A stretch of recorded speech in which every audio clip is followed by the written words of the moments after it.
Guys, seat height natin itong Wala, kung hindi ka sumama, sasabihin mo, pumasok si Alin. Pero pag isama siya, okay lang umagod si Alin. Di ba, babe? Kalong sa Alin yun. Gag. Okay. Saka si Orky, parang masakit sa likod. Saka yung price na sa likod. Aray ko. 1.4. Ito na, lalabas na to ngayon guys. Ilang weeks din tong hinihintay namin eh. Ilang weeks to hinihintay namin. Mga 2 weeks. 3 weeks.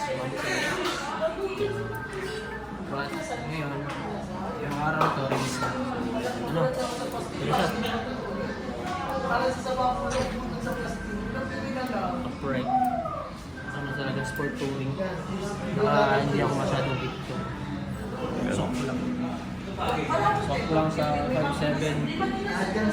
Kahit 5.5. 5.5. Ayan. Yun, so... Mamaya, review natin.